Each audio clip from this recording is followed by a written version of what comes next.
Okay, so after just shy of 7 months living in Bali, I'm ready to share with you my monthly costs of living. So, most of it was spent in Canggu, but we did, a month up north. We also went to some of the other islands.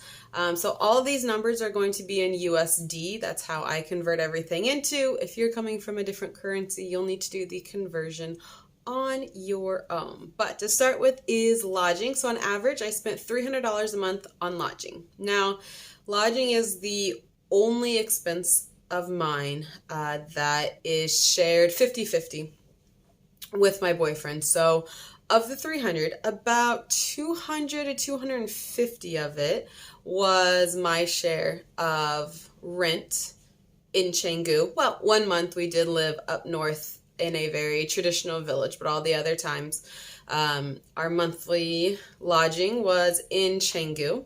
And then the other portion of that $300 was from our vacations we take. So you would go to Ahmed like once a month just to get away from the craziness of Canggu. We went to Chandidasa, we went to some of the Gili Islands.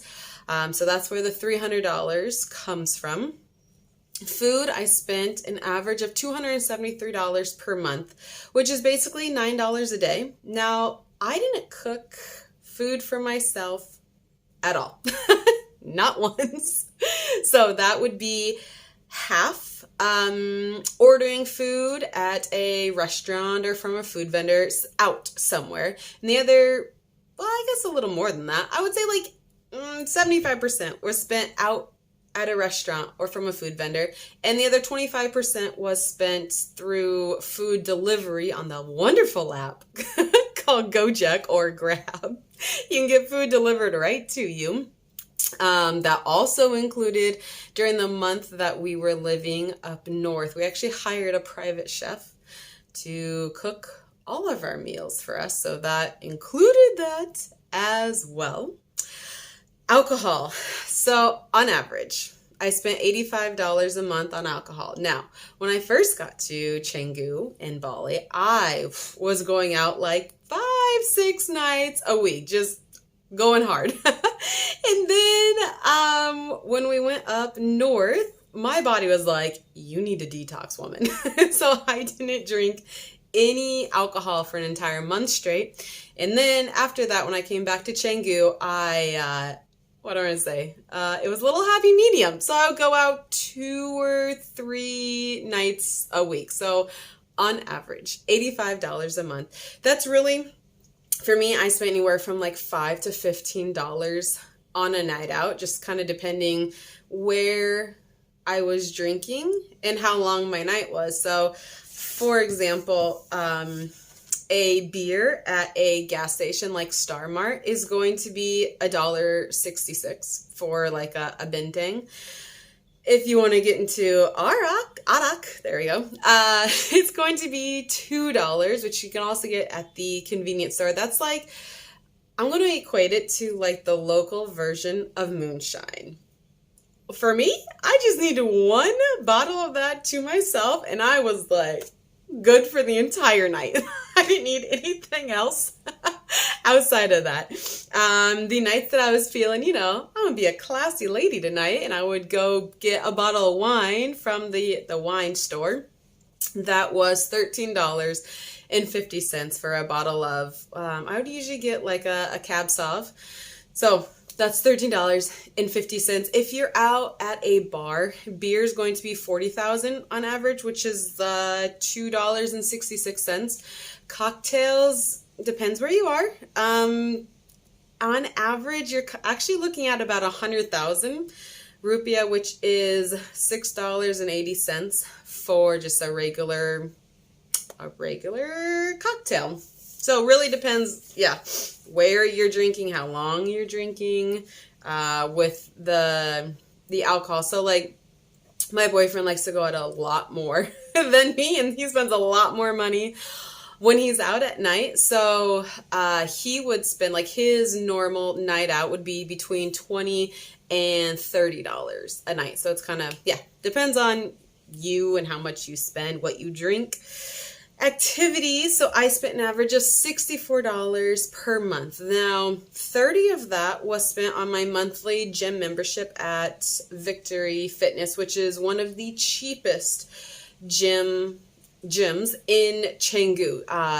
Yeah, gyms in Canggu are actually quite expensive. You're usually looking at, like, for really nice Western ones, you're looking at like 60 or 80 or $100 a month. I think that's completely outrageous. So I went to Victory Fitness. It's a lot more local. They don't have all the amenities of the other ones. It's just, they don't even have aircon. It's just open windows and all the equipment is shoved into one room. You just rotate in and out with other people. So that was only $30 a month. The only other activity I did were massages. So when I just wanted a massage just because it feels nice to get a massage done, I didn't really need one. I went to a place that was $5.33 for a 1 hour full body massage. Now there, it was kind of hit or miss on if it was actually like quality or not. They kind of just go through a routine per se. Now the times that I needed a massage because I was sore or I had like a body part that was really aching, I went to this I'm going to call it a bougie place, like very high level. They walk you in, they put a robe on you, you go upstairs, you're in a private room, whereas the $5.33 ones, you are in one shared room with 6 other people with just a curtain in between you guys. But this bougie one, you're in your own private room. Afterwards, you can shower there. They have a towel and all your shower stuff. Again, very bougie. That is $20 for a 1 hour full body massage. So different levels to it. Transportation, I spent $83 per month. So of that, $40 were spent on my monthly motorbike rental. Now, I will say that is very cheap, especially compared to right now. So when I first got to Bali, it was still in the pandemic. The country hadn't totally opened up yet. The only way into Indonesia was through one of the options was through a B211 visa, which is what we came in on. So luckily my motorbike person honored that price for the entire stay, even after the country opened up, even after Canggu came back and there's like a shit ton of people again, probably more than ever before. They still honored that price. Now I know right now the going rate is almost double.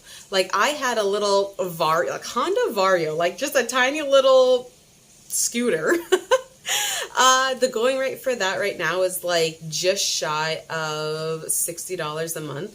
If you're looking for like an Inmax, one of the bigger motorbikes, now that's going for about $100 per month, which is, to me, very expensive, and I don't understand why. But people are paying it, so they're going to keep charging it. So your transportation costs will definitely increase a lot more than mine were. In addition to that, you pay for parking. So typically it's like 14 cents to park anywhere. Gas. Okay. Gas can have a big range. So if you go to a true gas station, it's going to be 47 cents per liter, which if you're like me and American, you think in gallons. So that would be 53 cents per gallon. Awesome, right? Now, if you just get gas on the side of the road, right, there'll be like some convenience stores that sell it. They'll typically be in like the old recycled Absolute vodka bottles. They're going to charge you like 15,000 to 17,000 rupiah, which is like $1.13 per liter of gas. Now that, if you're thinking in gallons, equates to $4.27. So if you would like to be smart about it and save some money and just drive a little bit, I don't know, like 3 minutes outside your way, you should definitely get your gas from gas stations, because it is at least half the price cheaper than getting it from somewhere on the side of the road. Another part of transportation that I paid for was when we went to the Gili Islands. We did that twice, and so like a round trip from Ahmed to the Gili Islands was $60 for the fast boat, and you're there in like an hour and a half. Visa costs. That's a one downside to Indonesia is the high price of visas. I think, yeah, it's definitely the most expensive visa cost I've had in the entire 6 years of traveling. So it averages out on the B211, of course, it averages out to $100 per month. So when we applied for it ahead of time, we had to pay $300 up front, and that was for the first 2 months of the visa, as well as all the agent fees and stuff. And then in the beginning, you had to renew it every month, right up until 6 months. So in the beginning, it was about $60 per month for a rental. Within the last, they changed, oh gosh, visa is changing, like fees are changing very frequently. So now, in like the last 3 months, 2 or 3 months of our stay there, visa costs for the renewals were $87 per month. So again, that averages out to like $100 per month. Now, don't get me wrong, I love the fact that we could stay in Indonesia for 6 months and not have to worry about any visa runs. We were also able to, once our first 6 months is over, we then applied for a new onshore visa, so we didn't have to leave. So you could actually stay in Indonesia and Bali for an entire year straight on that, doing that, right? Get your B211 ahead of time. Once it's done, apply for an onshore visa. So I love that. But it pained me to spend that much money on a damn visa. But I love your country, so I'm going to keep doing it. And then the last thing was miscellaneous. That is literally everything else that didn't fall into any of these categories I just talked about. So on average, I spent $115 per month on miscellaneous stuff. So that's, I got some new clothes when I was there, my mani and pedi. Well, I only paid $11 for it, but I went to Colors Salon on Batu Balam that on Fridays, currently, they offer 50% off. So that means mani-pedis are typically going to be about $20 total, I should say, total. I got 50% off, so $5 for my hands, $5 for my feet. Laundry is like about 15,000 per kilo. Again, if you think in USD and pounds, you're looking at 50 cents per pound, and that is with a 24-hour turnaround. If you want it done in just like 3 hours, it's a little bit more expensive, but we really never needed that. It was fine for it to get back. It would be washed, dried, ironed, and folded for 50 cents per pound. Amazing. I also did a dentist checkup when I was living there. So for $33, I got a dental checkup, x-rays taken, and a regular teeth cleaning. And it was in a very nice dental office, like US quality standard. Very fantastic for $33. Love it. Another thing I spent money on was my scooter helmet. So I paid. I definitely, you'll get a helmet with your scooter rentals, but typically they're like not very quality. You don't know like if they've been in accidents before or not. So I like to feel a little more secure with my helmet, especially because, you know, I want to stay alive. So I got a full face helmet, and so I paid $60 for that.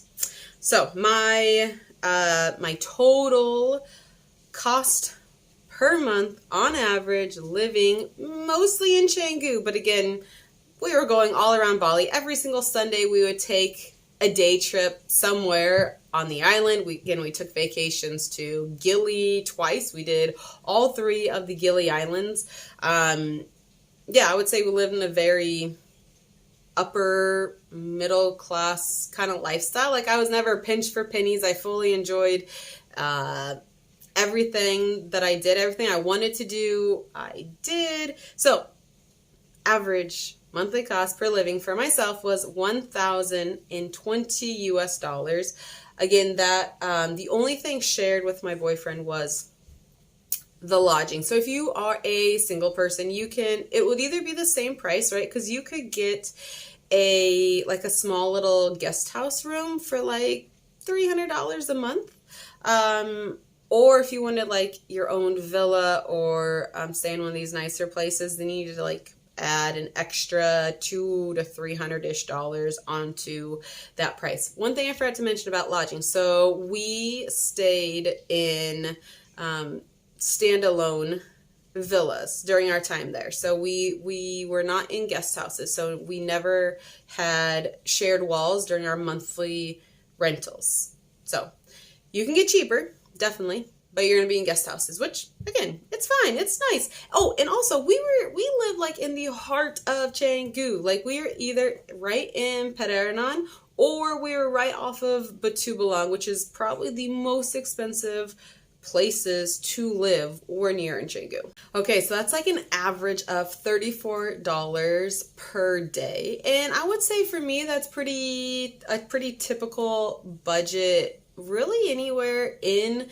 Southeast Asia, again, to live a very high quality of life. Now, I didn't do anything like extravagant. Like the most bougie thing I did was get a $20 1-hour massage. So keep that in mind. But that's very average for most places that you live in Southeast Asia, at least for me. So if you like numbers and very detailed numbers, I'm going to show you some different examples of how much food can cost based on if you're just getting it from a street vendor, from a warung, or from like a Western kind of restaurant.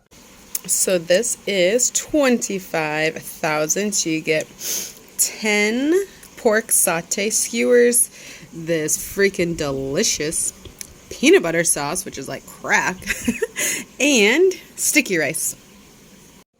Okay, so this is what 29,000 can get you for food at a local warung. So I just got it for takeaway. So this is how it's packaged.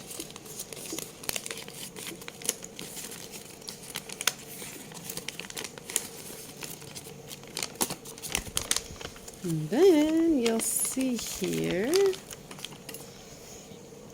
So it comes with your choice of rice. And then you just kind of pick and choose. So I got some crispy tempeh. Up here, some veggies. This is some sweet and sour chicken. And then an egg. Okay, so this is what 65,000 IDR can get you, which is $4.38 in USD.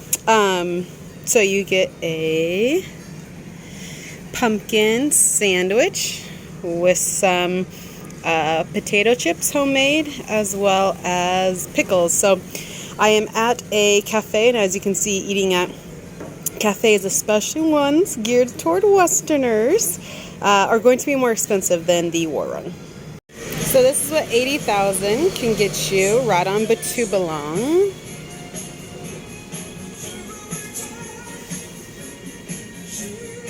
So that's $5.36. So it has raspberries, strawberries, blueberries, banana, papaya, peanuts, and granola. Again, 80,000. $5.36 for a smoothie bowl. Okay, so for me, that was kind of like the range of food, high and low, that I stayed in. Now, there's definitely way more expensive out there, for sure, but that's what I stayed in.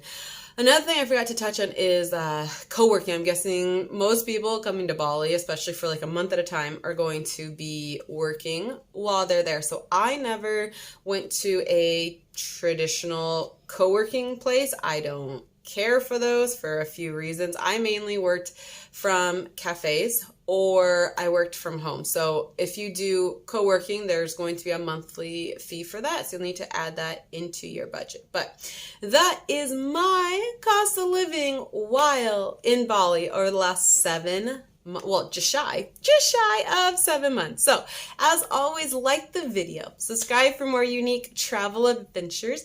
Leave me a comment. Do you search for cost of living videos like before you get to a new country, or do you just show up like, well, let's just see what I spend here and figure it out later? And the next video will be right here in 3, 2, 1.